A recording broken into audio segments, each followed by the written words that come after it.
Assalamualaikum warahmatullahi wabarakatuh. Perkenalkan kami dari kelompok 7 dengan saya sendiri Mila Auliani dengan NIM 2305181012 dan juga dua rekan saya Fadil Gifari dengan NIM 2305181044 dan Muhammad Ihsan Herianto Harahap dengan NIM 2305181096. Di sini kami akan mendemonstrasikan bagaimana cara penggunaan dari aplikasi website yang sudah kami buat menggunakan PHP Laravel yang terintegrasi dengan MySQL database, dan untuk tampilannya kami menggunakan Bootstrap 5 serta tambahan styling pada CSS. Sebelumnya aplikasi yang kami buat ini adalah aplikasi untuk e-diary atau diary elektronik yang mana nanti pengguna dapat menuliskan catatan keseharian pengguna pada website ini. Nggak hanya sebagai buku harian aja, tapi pengguna juga dapat membuat catatan untuk keuangan serta membuat catatan untuk jadwal keseharian. Nah, langsung aja kita ke demonstrasi aplikasinya. Ini adalah tampilan yang akan pertama kali muncul atau landing page untuk website ini. Di sini ada navbar yang berisi link. Di sini ini akan di-redirect ke halaman ini. Lalu kalau kita klik tentang ini, maka akan di-redirect ke halaman ini juga, tapi ke bagian atau section yang memuat tentang. Lalu juga kalau kita klik fitur ini akan dibawa ke halaman ini juga, tetapi otomatis ke bagian fitur. Lalu kalau kita klik login, maka kita akan diarahkan ke halaman login. Nah, di sini ada ucapan selamat datang kepada pengguna di website ini, dan juga sedikit informasi tentang website ini. Lalu kalau kita klik mulai sekarang ini, maka akan dibawa ke halaman login, sama seperti yang ini. Lalu jika kita scroll ke bawah ataupun kita klik yang ini, maka kita akan diarahkan ke halaman ini.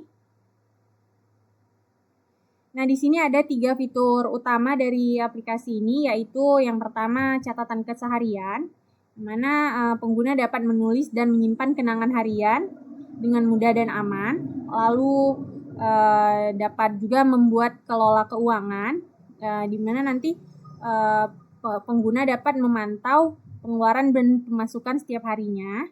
Lalu ada juga untuk mencatat jadwal kegiatan.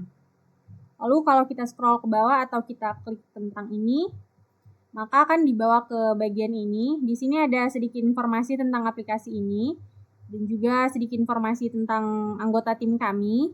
Yang pertama tentang aplikasi ini, yaitu aplikasi ini adalah aplikasi web yang dikembangkan untuk mempermudah pengguna dalam mengelola kehidupan sehari-hari, mulai dari mencatat diary, keuangan harian, hingga jadwal kegiatan.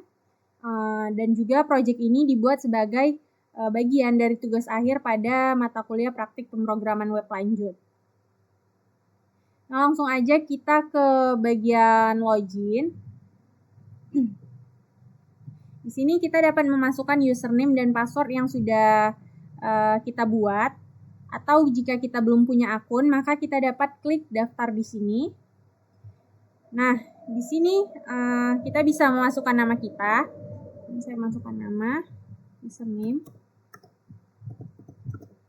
lalu password.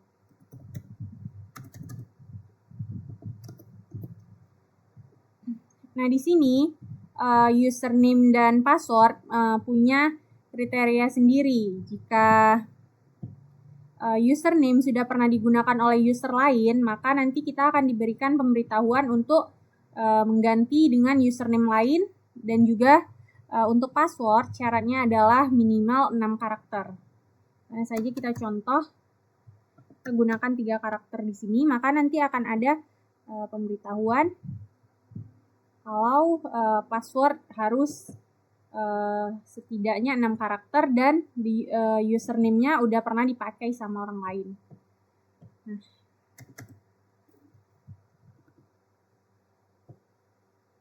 lalu kita coba dengan username dan password yang benar. Kita klik sign up. Nah, jika sudah berhasil buat akun, maka kita akan diarahkan kembali ke halaman login. Kita akan ada tulisan akun berhasil dibuat seperti ini. Lalu kita masukin aja username dan password yang tadi kita buat.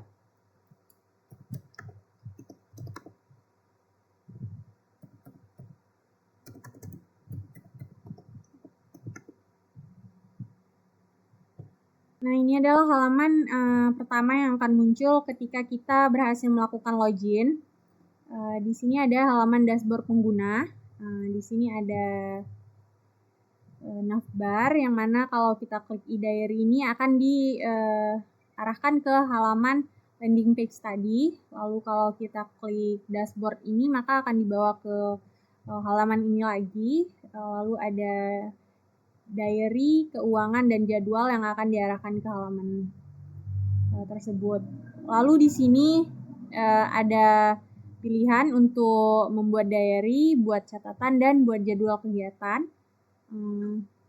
Lalu di sini ditampilkan tabel untuk jadwal-jadwal teratas. Terus ada juga tabel untuk diary-diary terbaru dan keuangan terbaru. Tapi karena di sini saya belum punya data, maka yang muncul adalah tulisan belum ada seperti ini. Nah, untuk contoh jika sudah ada seperti ini. Jika kita sudah punya beberapa data, maka akan tampil seperti ini. Nah, di sini untuk jadwal terbaru dibuat maksimal 5 jadwal teratas. Jadi nanti jika datanya yang ada lebih dari 5 data, maka untuk melihat semua datanya kita bisa pergi ke halaman jadwal, kita klik di sini ataupun kita klik di sini. Lalu untuk diary terbaru ini juga yang akan ditampilkan di sini adalah 3 diary teratas. Jadi nanti jika ada diary lebih dari 3, maka kita bisa melihat selengkapnya di halaman ini. Kita klik diary yang ada di sini ataupun kita bisa klik diary yang ada di sini. Untuk keuangan terbaru juga sama seperti jadwal. Jadi di sini akan ditampilkan 5 catatan jadwal keuangan terbaru. Jika kita ingin melihat selengkapnya, kita bisa klik di bagian navbar yang keuangan ataupun kita klik di sini. Lalu kita akan coba buat diary baru. Kita bisa klik yang ini ataupun yang ini. Dua-duanya sama-sama akan mengarahkan ke halaman diary. Sini saya coba. Nah, di sini akan tampil seperti ini jika kita sudah punya beberapa data, atau jika kita belum punya data atau diary yang sudah pernah kita buat, maka di sini akan muncul tulisan belum ada. Nah, saya akan coba untuk buat diary baru. Kita klik aja pada button ini, button buat diary baru. Lalu isi judul diary-nya. Lalu kita isi juga isi diary-nya. Jika sudah, kita bisa klik simpan. Nah, jika diary berhasil dibuat akan muncul notifikasi seperti ini. Kita bisa refresh ataupun klik silang ini untuk menghilangkan notifikasinya. Nah, ini diary yang barusan kita buat tadi. Lalu ini ada sebagian dari isi diary kita. Kalau kita ingin melihat seluruh isi teksnya, kita bisa klik pada kotak diary yang ingin kita lihat. Contohnya saya klik aja ini kotaknya. Nah, kita akan dibawa ke halaman ini. Di sini ada judul diary-nya seperti tadi, tanggal pembuatan diary-nya, dan isi dari diary-nya secara lengkap. Lalu kita juga bisa melakukan edit dan hapus di halaman ini. Lalu kita juga bisa kembali ke halaman daftar diary tadi. Klik ini, nah kita diarahkan kembali ke halaman ini. Lalu misalnya saya mau mengedit data diary-nya, kita bisa klik tombol edit yang ada pada kotak diary mana yang ingin kita ubah. Misalnya ini, saya mau edit. Lalu jika sudah, kita klik aja simpan perubahan. Nah, jika diary-nya sudah berhasil diedit, maka akan muncul notifikasi kalau diary berhasil diupdate.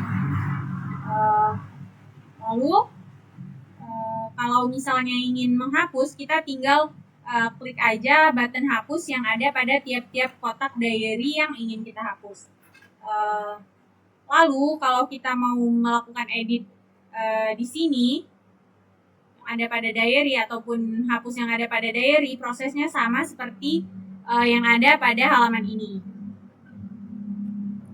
Lalu saya contoh aja, saya mau hapus diary yang pelajaran ini, saya klik hapus, lalu kita klik OK. Nah, data yang tadi sudah hilang dan kita dapat notifikasi diary berhasil dihapus. Lalu di sini ada search box. Jadi kita bisa mencari diary berdasarkan keyword, judul ataupun isi dari diary kita. Misalnya saya mau cari ada kata semangatnya. Nah, di sini ada kata semangat. Maka dia akan difilter dan menampilkan hanya diary yang mengandung kata selamat aja. Seperti itu. Nah, mungkin itu saja untuk bagian diary. Untuk selanjutnya bagian keuangan dan jadwal akan dilanjutkan oleh teman saya Fadil dan Nisan. Baiklah, di sini saya akan melanjutkan presentasi web e-diary ya tentang keuangan. Di sini di keuangan terdapat beberapa pilihan, yaitu terdapat beberapa tombol. Yang pertama yaitu tambah data keuangan. Di sini kita bisa memilih ini termasuk jenis pemasukan atau termasuk jenis pengeluaran. Di sini saya akan membuat jenis pemasukan. Selanjutnya nominalnya 100.000. Keterangannya di sini saya bikin sebagai jajan dan sebagai tanggal 11. Selanjutnya simpan. Baiklah, data keuangan berhasil disimpan. Selanjutnya yaitu button create edit. Apakah ini berfungsi? Kita ganti jajan sebagai belanja. Kita update. Apakah berfungsi? Ya, data keuangan berhasil diupdate. Selanjutnya kita akan mencoba button hapus. Yakin ingin hapus data ini? Oke. Ya, data keuangan berhasil dihapus. Dan selanjutnya akan dijelaskan oleh teman saya, yaitu tentang jadwal, akan dijelaskan oleh Ihsan Harahap. Selanjutnya saya akan melanjutkan tentang jadwal. Di sini ada 3 button, yaitu tambah, edit, hapus. Pertama saya akan mencoba button tambah. Untuk tanggalnya saya buat hari ini. Kegiatannya kerja kelompok dan lokasinya saya buat di rumah Fadil. Lalu keterangannya mengerjakan tugas project. Saya simpan. Jadwal berhasil ditambahkan, yang dimana datanya akan masuk ke sini. Lalu saya akan mencoba button edit. Di sini saya akan mengganti lokasinya di rumah Sultan. Saya simpan dan lokasinya berganti, yang dimana tadi pada awalnya lokasinya berada di rumah Fadil. Lalu untuk button hapusnya saya akan coba, dan ketika kita mengklik hapus akan muncul seperti ini. Kita tinggal klik OK saja dan jadwal berhasil dihapus. Lalu yang terakhir, untuk logout dari web e-diary ini tinggal klik logout di sini dan otomatis akan beralih ke login awal pada web Ediari. Baiklah, sekian hasil presentasi dari kelompok kami. Kurang dan lebihnya mohon dimaafkan. Terima kasih.